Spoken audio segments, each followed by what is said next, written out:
Chapter 10, The Quick Hacks to Success. This chapter is going to be like a lightning round on success hacks that you can adjust to fit your life in a moment's notice. Of course, there are thousands of habits, daily routines, or hacks which can help you along your journey to success. These are some of my favorites, and you can incorporate them into your life easily, quickly, and with a far greater impact than you might think. Take creative time daily. We often get into ruts or routines, and we live the same schedule day after day. Sometimes we feel like we're on a hamster wheel, or that we're just running in place on a treadmill. When this happens, your creativity, your new ideas, your dreams, your visions, your inventions don't get a chance to flourish. Set aside 10 to 30 minutes each day and just think creatively. Don't respond to email, don't read over your to-do list, don't text or look at social media. Just think. I do this after I work out in the morning and before my kids wake up. I focus on what's next for my life.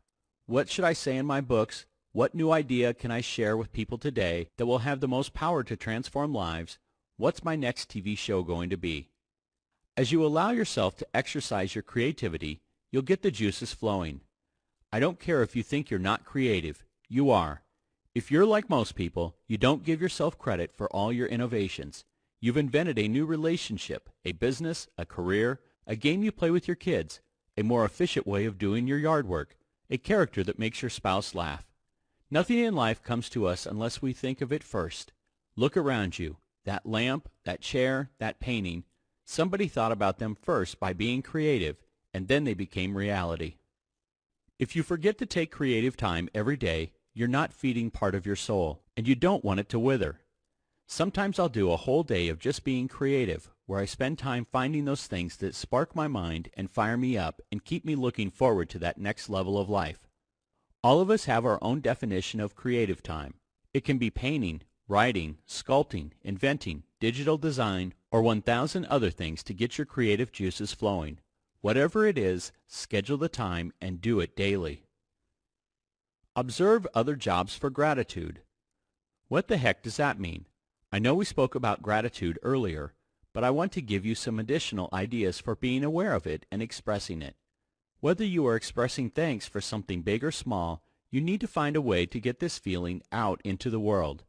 But sometimes it's hard, right? You're busy, you're doing 10 things at once, and finding gratitude isn't always at the top of your mind. So what I do is observe other people's jobs to create a kind of gratitude consciousness. I don't care what you do for a living, I know it can get stressful. More than that, it can be overwhelming, or it can make you feel like you're doing something that's trivial or mundane, and that you're not making a difference. So when I see people hard at work, getting their hands dirty, I mentally say thank you to them. I send my thoughts of gratitude and appreciation. Here's an example. I live in Phoenix, and in the summer it gets brutally hot. I was driving around recently and saw 5 guys working up on a roof in 106-degree heat. So I looked at them and I sent love. I'm not trying to be foo-foo or new age here, but this is just what I do. I think to myself, good for them. Thanks, guys.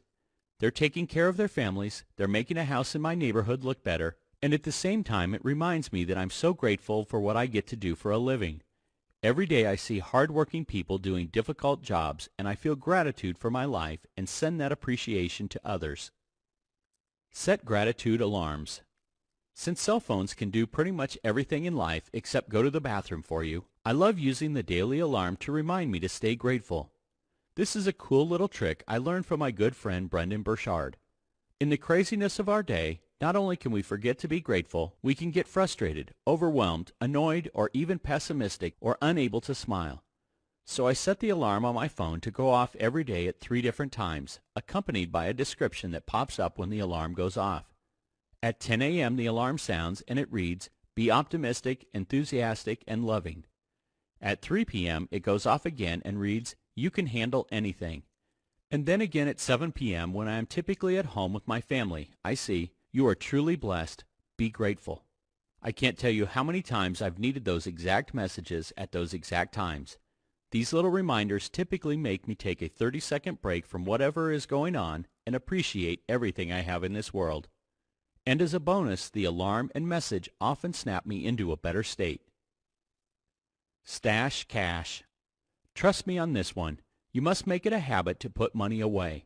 I don't care if you make $500 a week or $500,000 a week, save some of it. There are certain people in the world, and maybe you know some, who will spend as much money as they make and more. If they make $1, they're going to spend $1.25. But you've heard this advice before. Parents, financial advisors, and spouses may have all insisted that you start saving. This success hack, however, isn't as much about money as it is about confidence. When you have money put away, it does something for your confidence. You know that in the back of your mind that you can weather any storm. If you have a bad month, a bad 3 months, break your leg, can't work, you can handle it. You possess peace of mind knowing that you and your family are going to be okay until you're back on your feet. On the other hand, if you have no savings, you're always going to worry about your future, even if only subconsciously. And that is the worst feeling in the world. All it does is tug away at your confidence and peace of mind. You'll start thinking, if I have another bad couple of months, I won't be able to pay my rent. I have nothing saved for my retirement, and I have nothing in savings. I have nothing to fall back on. So I encourage you, no matter what your income, make it a habit of stashing something away every single week of your life, even in the bad weeks. It's not about the money you're stashing away as much as it's about the feeling of confidence that helps you make better decisions moving forward. Have you ever heard the phrase, scared money makes no money? For me, this is true. If you have no money stashed away, you're going to make decisions very cautiously, avoiding risks to feel safe. Because of this, you might miss out on taking an educated gamble that could lead to a big payoff. If you have no money stashed away, you're staying at a job that you hate because you have no cushion. But if you stash money away for 3 or 4 years and your boss comes in and finally treats you so badly that you can't take it, you at least have the option to quit. But if there's no money, you'll swallow your pride and take the abuse. I don't care if you save $10 a week, $100 a week, or $1,000 a week. Whatever amount you can put away, do it. It will give you more than just a savings account. Spoil yourself randomly. This might seem to contradict my previous point, but hear me out. You can save and spoil yourself. You just have to choose wisely about how you spoil yourself. I don't have hundreds of cars or thousands of shoes because to me that's a waste. But I do spoil myself and my family with the things that really matter to us and that we derive value from. For example, I know I spend 3 times as much as the average person on our household groceries because everything in my house is organic. I don't want my family eating food chock full of chemicals. I will occasionally take the family on incredible trips, stay at the best places, and we pamper ourselves. I love experiencing a great meal with my family no matter the cost. These are my rewards for my hard work and they make me want to achieve even greater success. So when I say spoil yourself, that's what I'm talking about. Treat yourself to things that evoke a positive emotion, and if this spending creates a lasting memory at the same time, wonderful. If you stash cash and spend less on things that don't mean much to you, when it's time to spoil yourself on the things that really matter, you'll have the money to do it. Spoiling yourself can empower you, give you glimpses of what could be the norm, and push you harder to implement strategies and make decisions to better your life. Invest in yourself. I truly believe that when we die, we stop learning. When it comes to life, we're either climbing or we're sliding. If you want to make more money, if you want to have more money in retirement, more time for you, more freedom, then never stop investing in yourself. Gaining more knowledge will transform your life experiences into wisdom, and wisdom will provide you with the insight and guidance to reach your next level. I currently spend well over $100,000 a year on continued learning, and your listening to this far shows me that we are kindred spirits. But please remember what I shared earlier about bad advice. Make sure you are learning from someone who's done what you want to accomplish on a grander scale. Get a mentor or a coach. Do an internship. Digest knowledge from those who have the path and the plan to the success you desire. Do you have someone to model yourself after or help keep you accountable?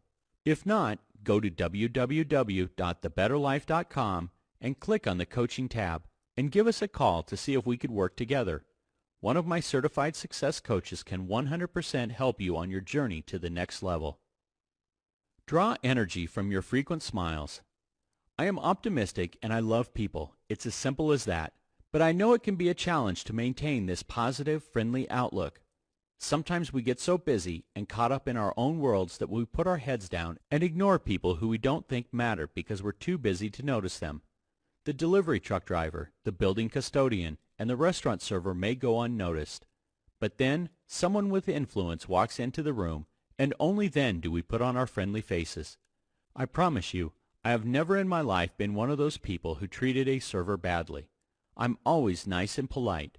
But I decided 10 years ago that I'm not just going to be polite. I'm also going to be consciously aware to smile and make eye contact with everybody I interact with. This isn't just a decision to be nice. It's a choice to plug into the power source provided by an upbeat, human-centric attitude. Now, you can't be on all the time, but you also don't want to be a person who treats somebody well because of what you think you can get out of them. Instead, wouldn't it be better to make an effort to appreciate everyone daily and give a quick smile as often as you can? Think about it. How much energy does it take? Not much at all, yet it will actually improve your state of mind and boost your energy while potentially making someone else's day. Find the good in the bad. If you can create a habit to find good when things go wrong, your life will be transformed. So many people have things go wrong in their lives and they wallow in them for years. Until someday down the road they say, you know, it's a good thing that relationship didn't work because I found the love of my life. Or, you know what? It was actually good that my first business failed because I learned from it, and that experience helped my next business succeed. How many people do you know who have avoided committing to relationships because they had their hearts broken years ago? Or do you know someone who won't start a new company because a business venture failed years ago? I believe everything that happens in our life happens for us, and there is a lesson and there is some good in all of it. If you can create a habit of finding that good sooner rather than later, you'll change your life. Bounce back fast. I've been successful for lots of reasons, but my ability to bounce back from setbacks fast is near the top of the list. Why not be the person among your peers, coworkers, or employees that rebounds from failure or overcomes obstacles faster than anyone else? I have self-programmed this habit or hack of fast rebounding, and it has paid huge dividends. How long do you linger on things when they go wrong? How long do you play the situation over and over again in your mind? Learn from it, but pick up the pieces and move on with that experience in hand. The people who fail the fastest are the ones who find the solution the quickest. Think solution, not problem. It's unfortunate that when something goes wrong, people obsess about why it happened, whose fault it was, and why me.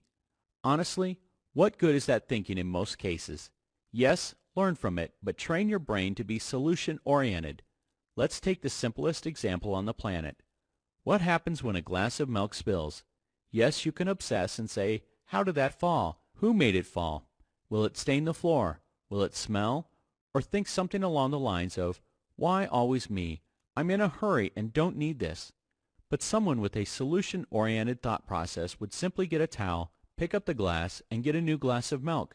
Use your energy wisely, learn from mistakes, but then move on with fast solutions. Develop a habit that when stuff goes wrong, you immediately ask, how do I fix it? What steps can I take right now to lessen the damage? Make it a habit to put all your energy into the solution, not on why it happened or who's to blame. Ask happy people. Every time I see people who are always in a good mood, always smiling, and always find the good in things, I strike up a conversation with them. I'll say, what do you do to be happy? As you might have guessed by this point, I love asking people what makes them happy. Sometimes you get a funny one-liner as an answer, and you just have to chuckle and be on your way. Other times you might get a thoughtful answer that has a lasting impact on you. When you see happy people, talk to them and find out what they are doing to stay that way. My wonderful friend John laughs more than any single person I know. He owns and runs a multi-million-dollar company, has tons of obligations and pressure, and has 3 young children. But he finds the simplest things funny and his laughter is contagious. So of course I asked him what makes him happy. He told me, I personally think every day how lucky I am to have been born when I was, to live where I live, and to have the family I have. So as you see, nothing groundbreaking. John doesn't possess a magic happiness button. He found a way to be happy with a routine of gratitude. Go to your happy place. I touched on this in the Happiness Habit chapter, but this success habit boils it down to one particular happy place or thought. Sometimes we find ourselves in funks, and we need quick hacks to set us free from our negative moods and set our minds and souls straight. For me, it's thinking about being a child and being with my grandmother.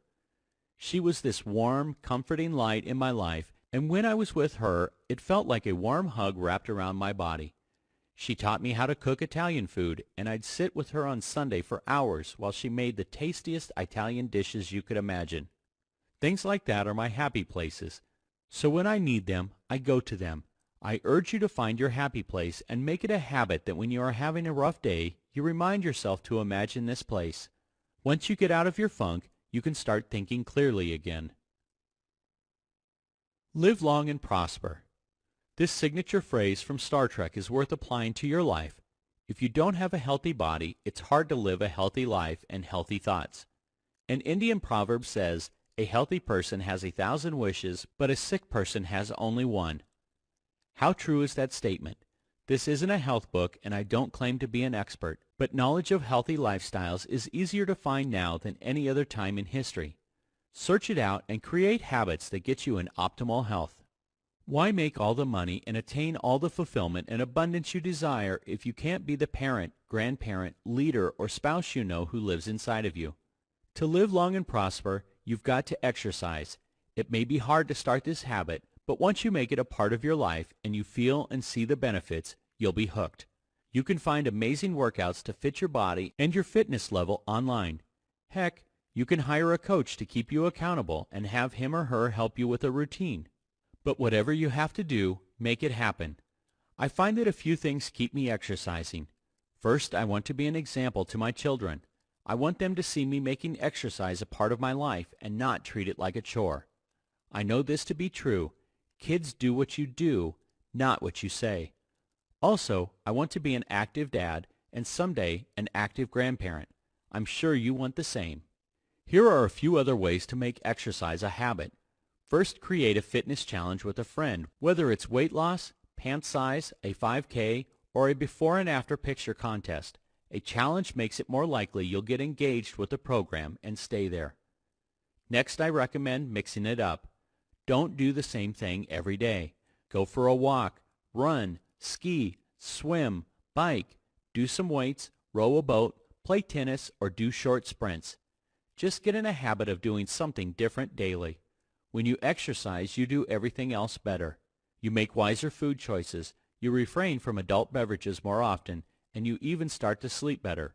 On top of that, you start looking better. It's truly addicting, so why not start this habit today? Take time to understand. When someone does something to make you feel slighted, or underappreciated, or snubbed, or even disrespected, you become upset. That's understandable. But many times we don't understand how they really feel and we are simply assuming their negative intent. And like I stated previously, this can cause us to waste energy, thoughts, time, and focus. It happens sometimes without even knowing it, and we have to stay away from this energy and time grabber.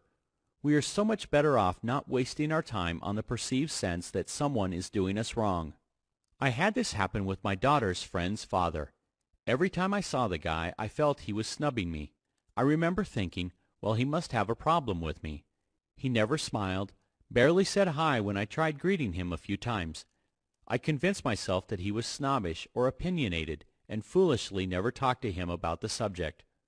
Finally, one day I just decided to sit down and chat with him. He and I talked and I discovered that I was completely wrong about the guy. He was just shy and a little insecure. He turned out to be the furthest thing from pretentious, a humble guy and a great dad. He just lacked the confidence to communicate well with people he barely knew. Forcing myself to understand a situation before I react has been transformational to my life. Make it a habit to pause in any circumstance that offends you, no matter how bad the offense may seem.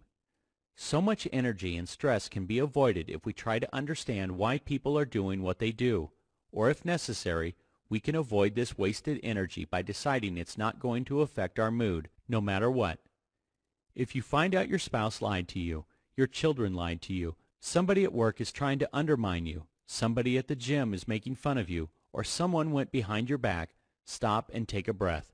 After any upsetting event that happens in your life, taking a breath and refusing to react in the moment can lower your stress. Make the effort to understand where that person is coming from. Look through their eyes and then respond. Letting yourself go down a rabbit hole of assumptions is one of the largest energy drainers there is. So make it a habit. Decide not to do it.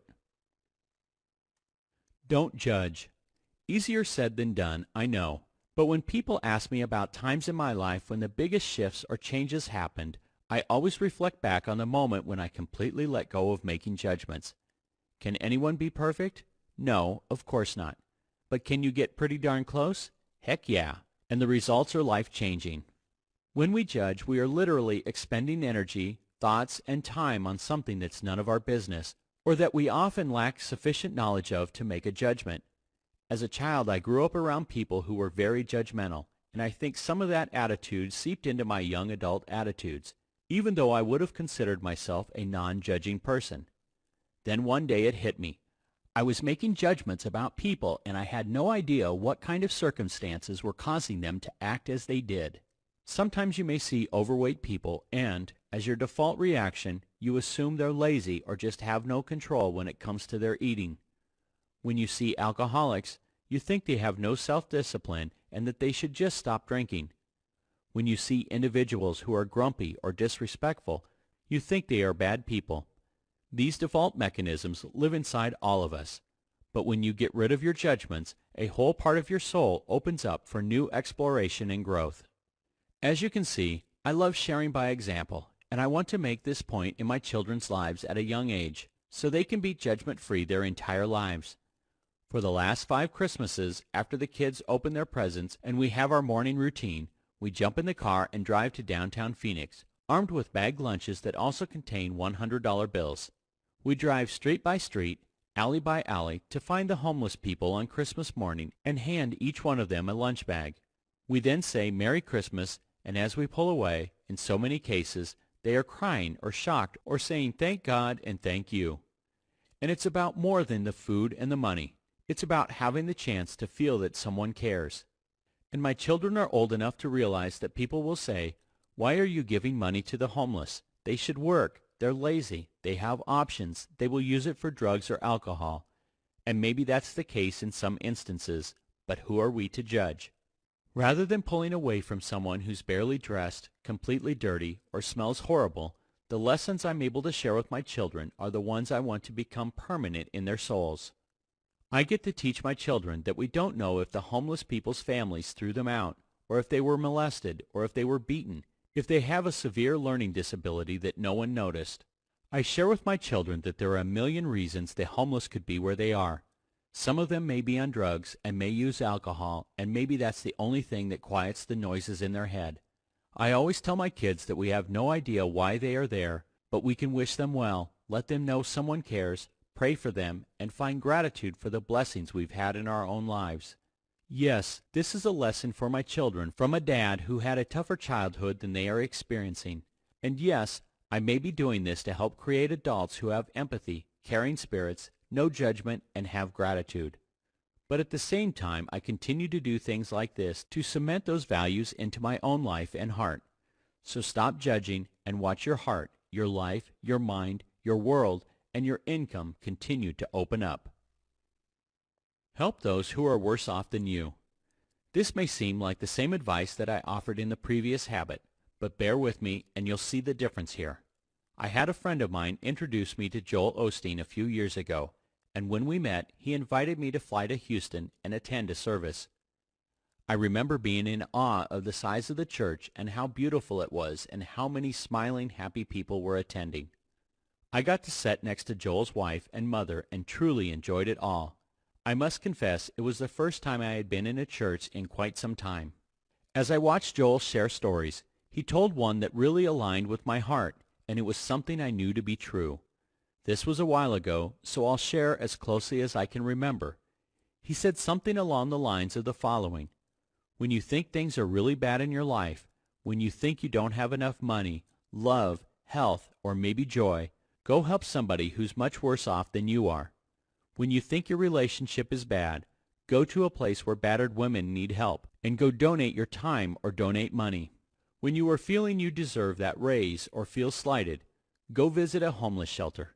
Our problems are our own, and they are relevant, and we still feel the pain. But it is impossible to feel sad or depressed and grateful at the same time. Make it a habit to help those worse off than yourself, and even more so when you are feeling down. When you help others who are worse off, your gratitude will rise and push your stress away. It's a win for everyone.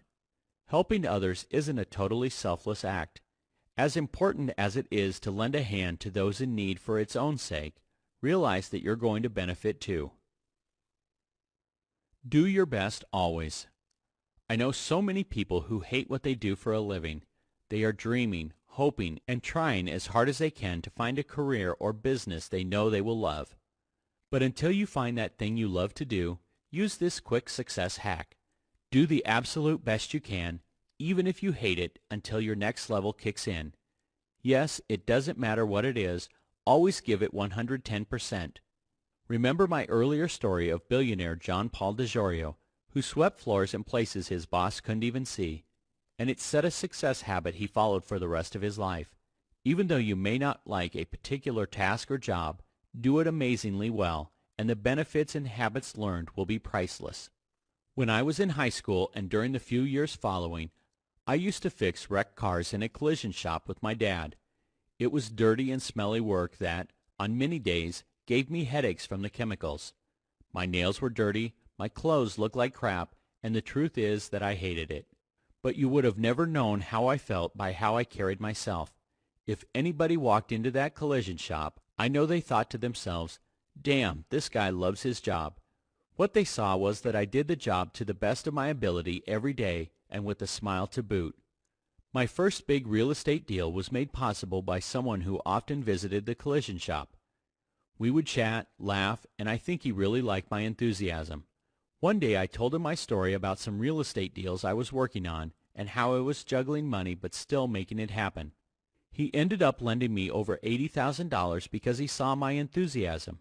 Would I have received that investment if he had walked in and I had a crappy negative attitude? The guy wouldn't have given me the time of day.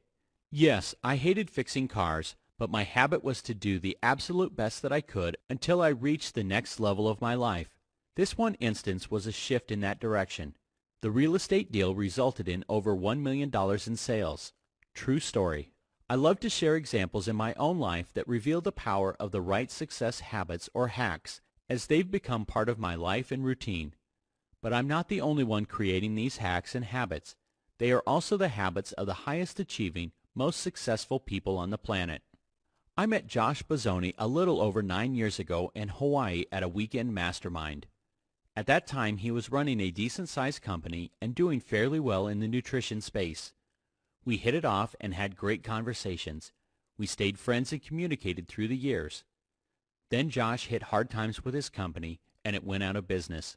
I flew to meet him in Colorado about 6 years ago when this was happening, and I remember walking through his old office. It was like a ghost town.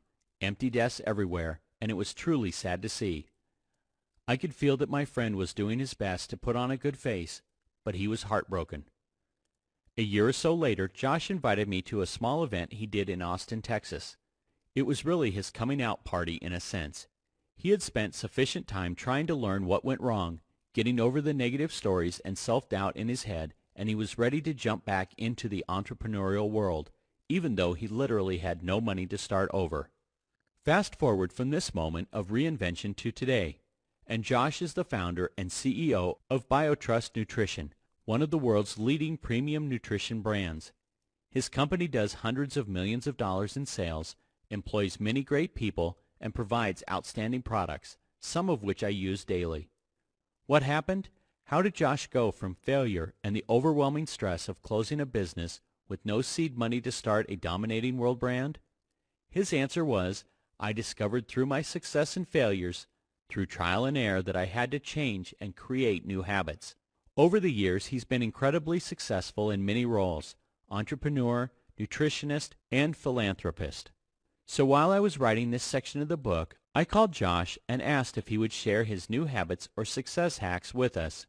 Josh was so excited to share the routines that changed everything for him that he made a recording and immediately sent it to me. He shared a lot, and there's not enough space here to include all of them, but let me give you a taste of some of them. Hire people who have already done what you want to do. Josh referred to this as his #1 success habit, and he talked about how this is exactly what he did when he started BioTrust Nutrition. Most people think they can train people to do a job, but there's no substitute for experience, especially when they have it and you don't. Josh shared, "Don't hire great soldiers that you can train to be great in their positions. Hire generals who know their roles better than you do and let them hire the soldiers underneath them. Delegate anything that's not your unique ability." Listen to Josh explain why this is such an important hack. "For 10 years, I was stuck in a company that I owned, and it was almost like a prison. I was doing all the work. I had a very small team, and I was making good profits, but my life was completely miserable. I was working 80 hours a week. I could have easily taken some of the profits and delegated and hired more people, but I felt like I had to do it all, or it wouldn't get done right. When that original company closed and I had time to examine what went wrong and what could go right in the future, I knew this had to change. When I started BioTrust, I came out of the gate delegating everything that wasn't my unique ability, and I watched the magic unfold in front of my eyes. I was also more successful because I was a happier person and I wasn't doing the things I didn't like, accounting and HTML programming and all these things that I had tried to do in the past. When I focused on my unique abilities, which are hiring the right people, creating the big vision for the company, and putting the right teams together, I made the biggest impact possible and watched all areas of my business and personal life go to the next level." Feed your daily motivation just like you feed your body. What Josh means by this is you have to do something every day to remind yourself why you're doing what you're doing. Here's how Josh describes his application of this habit. "Sometimes I make my own inspirational audio. Sometimes I read. Sometimes I listen to Tony Robbins and other inspirational thought leaders. Every day I feed positive energy and positive information into my brain and remind myself what my goals are. Life can get hard sometimes. None of us are immune to that, no matter what level of success you are currently achieving. So we can decide to focus on what's not going right, or we can get daily motivation from any source possible and get our thoughts focused on a better version of ourselves. If you are going to think, it may as well be about why you want more and the positive thoughts about how you will get there." From afar, I was a witness to how Josh's changing habits allowed him to not only rebound, but to create a business and a life that is truly abundant and inspirational. Josh made mistakes, felt he let others down, believed that he wasn't good enough. Is that unlike any feelings you and I have had or are having right now? No, of course not, because we are all so similar. Yet some people choose to stay in that place of despair, to keep the same routines and repeat the same patterns day after day, year after year. Unfortunately, life doesn't one day become amazing by accident. You have to decide it is going to be amazing. Josh is a shining example of someone who knew what he wanted, learned from his mistakes instead of wallowing in them, shifted his habits, and achieved greatness. Focus with passion on one thing and only one thing. This is a hack I believe with all my heart, and I think you will too when you hear Josh describe it. I'm kind of ADD, so I'd start 100 businesses if I could. So I have rules in place where I can only have one thing, and I can tell if it is running by itself and is a success. I don't move on to something else. So it's forced focus, my term for this approach, because entrepreneurs will go all over the place and have 100 projects and none of them really take off. So it's a hard discipline, but you have to have forced focus. Use Josh's success hacks, the ones I've listed, or modify and create some of your own. These small but impactful habits or hacks can be incorporated into your life starting right now. And like I said earlier, it's not about adding more time or more habits into your day. It's about replacing current habits that simply are not empowering your future. If we work on our habits one day at a time, then life will never be the same again.